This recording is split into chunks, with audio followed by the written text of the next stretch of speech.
ఒకప్పుడు డాక్టర్ దగ్గరికెళ్తే నాలుక చూసేవారు, నాడి చూసుకొని, కళ్ళు చూసి ఇట్లా చూసి ఏమైందో ఒక అంచనాకు వచ్చేవాళ్ళు కదా! పొట్ట చూసేవాళ్ళు. ఇప్పుడు ఎవరు ఏ డాక్టర్ దగ్గరికెళ్ళినా ఈ ఎక్స్‌పీరియన్స్ లేనే లేదసలు. పోయి అంటే టెస్ట్‌లని చెప్తారు. ఆ టెస్ట్‌లో ఏం అంటే ఎప్పుడైతే కార్పొరేటిజం వచ్చిందో, అంటే మంచి ఉద్దేశంతోనే Pratap సిరెడ్డి Apollo hospital మద్రాస్‌లో first corporate స్టైల్‌లో కట్టాడు. అది ఒక ట్రెండ్ క్రియేట్ చేసింది. 5 స్టార్ హోటల్‌లాగా ఉండాలి హాస్పిటల్ అంటే. 5 స్టార్ హోటల్‌లాగా ఉండాలంటే బాగా పెట్టుబడి పెట్టాలి. బాగా పెట్టుబడి పెట్టాలంటే పేషెంట్ల దగ్గర బాగా డబ్బులు లాగాలి. ఇట్లా స్టార్ట్ అయింది. క్వైట్ న్యాచురల్‌గా ఆ! అంతే కదా! ఆ! అయితే ఇప్పుడు అంటే ఎవరేమనుకున్నా నేను ఉన్న మాట నిర్భయంగా చెప్తాను. నేను పట్టించుకోను. ఇప్పుడు ప్రతి హాస్పిటల్‌లో డాక్టర్స్‌కు టార్గెట్ పెడుతున్నారు. ఇన్ని సర్జరీలు చేయాలి. ఇప్పుడు లిక్కర్ షాపులల్లో ఎట్లయితే గవర్నమెంటు మీరు ఇంత రెవెన్యూ తీసుకురావాల్సిందే. సస్తారా ఏం చేస్తారో మాకు తెలవదు.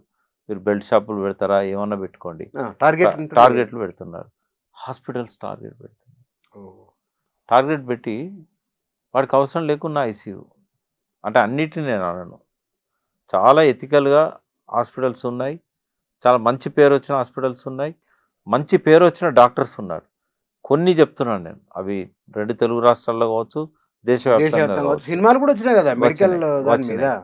అయితే ఇది సరే మంచి హాస్పిటళ్ళల్లో గూడా ఇట్లాంటి కొన్ని వేరే హాస్పిటల్ చేసేసరికి వాటి మీద కూడా అనుమానపడే పరిస్థితి వస్తుంది. కొన్ని ఎట్లుంటాయంటే డాక్టర్స్ కూడా అర్థం కాని జబ్బులుంటాయి. ఎందుకంటే ఇది వెస్టర్న్ మెడిసిన్ గదా! పాశ్చాత్య దేశాల నుంచి ఆ! వచ్చిన అలోపతి అలోపతి. మెడిసిన్. పుస్తకాల్లో చదివింది ప్రాక్టీస్ చేద్దామని చూస్తారు. ఆచరణకును చదివిన దానికి చాలా తేడా ఉంటది. అయితే రోగాన్ని అర్థం చేసుకోలేక, రోగి యొక్క ఆర్థిక పరిస్థితిని అర్థం చేసుకోలేరు. రోగి యొక్క శారీరక రుగ్మతలను కూడా అర్థం చేసుకోలేరు. ఐసీయూలో జాయిన్ చేస్తారు. ఇక ఎట్లా గొడవ అయిద్దంటే లాస్ట్‌కి వాడు నడుచుకుంటూ వచ్చినోడు శవం అయితాడు. లేకపోతే అట్లా అనుభవాలు చాలా ఉన్నాయి కదా! శవం అయితాడు, జీవోత్సవం అయితాడు. ఆ! బావుంది. శివంలో జీవచ్ఛవం. జీవోత్సవం అవుతాడు. ఇక వీళ్ళేమంటారంటే 20,00,000 కట్టి తీసుకుపోండి అంటాడు. అరే నడుచుకుంటూ వచ్చిండు. అంటే మేము ట్రీట్మెంట్ ఇచ్చినాం కదా! మేమేం చేయాలి? అంటే ముందే దీనికి ఆయుర్వేదంలో మంచి ట్రీట్మెంట్ ఉంది. ఇప్పుడు అలోపతిలో నయం గాని చాలా జబ్బులకు ఆల్టర్‌నేటివ్ మెడిసిన్ ఉంది. ఏముంది ఆల్టర్‌నేట్ మెడిసిన్? ఆయుర్వేదం ఉంది, హోమియో ఉంది, సిద్ధ ఉంది, యునాని ఉంది. కొన్ని జబ్బులకు ఒక్కొక్క దానిలో ఒక్కొక్క రకమైన బెస్ట్ ట్రీట్మెంట్స్ ఉన్నాయి. ఓకే. ఇప్పుడు క్యాన్సర్ ఉంది. హ్మ్. క్యాన్సరు వీళ్ళు 4th స్టేజ్, 5th స్టేజ్ అని ఏదో స్టేజ్‌లు పెడతారు. న్యాచురోపతి డాక్టర్స్ కొంతమంది ఏమంటున్నారంటే, అసలు ఇప్పుడు ఏదైతే క్యాన్సర్ అని చెప్తున్నారో, ఈ వీటికి కీమోథెరపీ గానీ, రేడియేషన్ గానీ పెంచుతాయి తప్ప క్యాన్సర్‌ని తగ్గించవు. మరెట్లా? రెండోసారి రిపీట్ అయితాయి, మూడోసారి రిపీట్ అయితాయి. ఈ సర్జరీలు చేయడం వల్ల సెల్స్ అన్నీ కూడా ఆ క్యాన్సర్ సెల్స్ ఏవైతే ఉన్నాయో, అవి భయానికి లోనై కొన్ని కోట్ల సంఖ్యలో మళ్ళీ ప్రొడ్యూస్ చేస్తాయి. సెకండరీస్ వస్తాయి. హ్మ్. 3rd స్టేజ్, 4th స్టేజ్ పోవడం అంటే డిఫరెంట్ పార్ట్స్‌కి స్ప్రెడ్ కావడం. అయితే ఆయుర్వేదంలోనేమో అట్లా కాదు. ఇది మనం మంచి సెల్స్‌ను అట్లే కాపాడుకుంటూ, ఈ చెడు కణాలను చంపడానికి హ్మ్. మనం పథ్యము, రకరకాల ఆయుర్వేద మాత్రలు, న్యాచురోపతి డాక్టర్ ఏమో ఫైటోన్యూట్రియంట్స్ థెరపీ, డీటాక్స్ చేయడము, ఒక్కొక్క దానిలో ఒక పద్ధతి ఉన్నది. హ్మ్. ఇది ఇంటిగ్రేట్ చేయాల్సి ఉండే ప్రభుత్వాలు. చేయలేదు.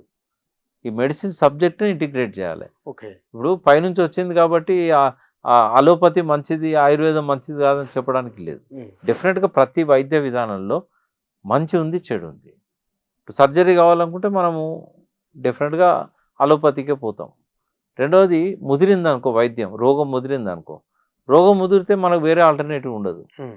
విపరీతమైన పెయిన్ ఉంది, తగ్గించడానికి మళ్ళీ అలోపతికే పోవాలి. అలోపతికి పోవాలి. మార్ఫిన్ ఇంజెక్షన్లు ఇట్లాంటివి ఉంటాయి. అంటే ఎర్లీ స్టేజ్‌లో గనుక రోగాన్ని డిటెక్ట్ చేసే డాక్టర్స్ ఉంటే డెఫినెట్‌గా కార్పొరేట్ హాస్పిటల్‌లలో, ఐసీయూలకు పోయే పరిస్థితి ఉండదు. అయితే ఎర్లీ స్టేజ్‌లో డిటెక్ట్ చేయాలంటే లివర్ గురించి అవగాహన ఉండాలి. గట్ గురించి అవగాహన ఉండాలి. నాకు తెలిసి భారతదేశం మొత్తంలో కూడా ఈ లివర్ మీద పీహెచ్‌డీలు చేసిన డాక్టర్లు ఒక 100 లోపే ఉంటారు. 100 అంతే. 100 లోపే. ఆ! గ్యాస్ట్రోఎంట్రాలజిస్ట్‌లే ఎక్కువుంటారు. హ్మ్. వాళ్ళు లివర్ గురించి పూర్తి అవగాహన వాళ్ళకుండదు. శరీరంలో అత్యంత ఇంపార్టెంట్ ఆర్గన్ లివరే. అన్ని ఆర్గన్స్‌ను పనిచేయించేది అదే. కొలెస్ట్రాల్ అక్కడి నుంచే వస్తది. ఏదైనా గూడా నీకు ఈవెన్ మోకాళ్ళ నొప్పులకు గూడా మన ఇక్కడ హాస్పిటల్స్‌లల్ల చిప్స్ మారుస్తా ఉంటారు గదా! 4,00,000, 5,00,000 అవును. తీసుకొని. హ్మ్. అసలు దీనికి ఎందుకు ఇట్లా అయింది? కార్టిలేజ్ ఎందుకు అరిగిపోయిందంటే లివర్ నుంచి ఫ్లో కావాల్సిన సినోవియల్ ఫ్లూయిడ్ అనేది అది ఇక్కడ పోకపోవడం వల్ల అయింది అన్నట్టు. ఎందుకు పోదు అక్కడికి? బ్లాక్ ఏర్పడ్డది. ఈ బ్లాక్స్ ఎందుకు ఏర్పడతాయి?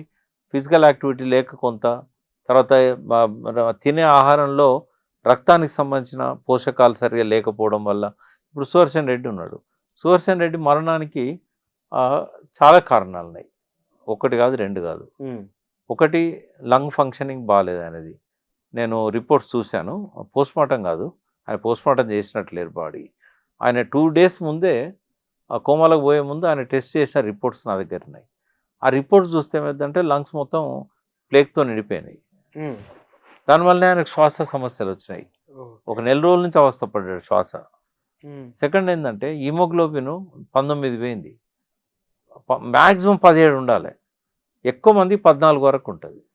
ఎప్పుడైతే అది చిక్కబడుకుంటూ పోయిందో, ఈ ఎర్ర రక్త కణాలు పెరుక్కుంటూ పోయినాయో గడలు వచ్చే అవకాశాలు ఉంటాయి. ఆ గడలు ఏమైతాయి? బ్లాక్స్గా మారి రక్తంలో ఫ్లో అయ్యి గుండెకో లేకుంటే బ్రెయిన్కో స్ట్రోక్స్ రూపంలో వస్తాయి అవి. అట్లా అడ్డుపడ్డాయి అవి. మూడోది ఏంది? లివర్ మొత్తం పాడైపోయింది. లివర్ మెటబాలిజం అది ఎవరు కనిపెట్టలేదు. ఆ జీజీటీ అనేది 75 ఉండాల్సింది 125 దాకా పోయింది. అంటే లివరు డ్యామేజ్ అయిన విషయాన్ని ఆయన పసిగట్టలేదు, డాక్టర్లు పసిగట్టలేదు. ఎందుకంటే దాన్ని వాళ్ళు వాస్తవంగా చెప్పాలంటే చాలామంది డాక్టర్స్కి లివర్ రిపోర్ట్స్ చదవడం రాదు, లివర్ ఫంక్షన్స్ గురించి చదవడం రాదు. ఈవెన్ సిబిపిలో కూడా వచ్చే చేంజెస్ని అర్థం చేసుకునే అంత ప్రతిభ ఉన్న వాళ్ళు ఎవరు కనబడతలేరు. ఉన్నారు కొంతమంది డాక్టర్స్ దేవుళ్ళలాగానే వాళ్ళు కీర్తించబడుతున్నారు. వాళ్ళు చాలామందిని సేవ్ చేస్తున్నారు. నన్ను కూడా కొన్నిసార్లు చాలా అత్యంతకర క్లిష్ట పరిస్థితి నుంచి డాక్టర్లే కాపాడారు. బట్ ఇంకా వాళ్ళు నేర్చుకోవాల్సింది, వాళ్ళు అనుసరించాల్సింది చాలా ఉంది. అన్నిటికంటే ఇంపార్టెంట్ మనం ఏం తింటామో అదే మన ఆరోగ్యం. అయితే ఈ విషయంలో డైటీషియన్ చెప్పిన ఆయన తినకుండా పోయినాం అనుకోండి, మన శరీర తత్వం తెలియకుండా యూట్యూబ్లో చూసి వాళ్ళు ఏం చెప్తారు తింటే శరీరం బాగుండదు.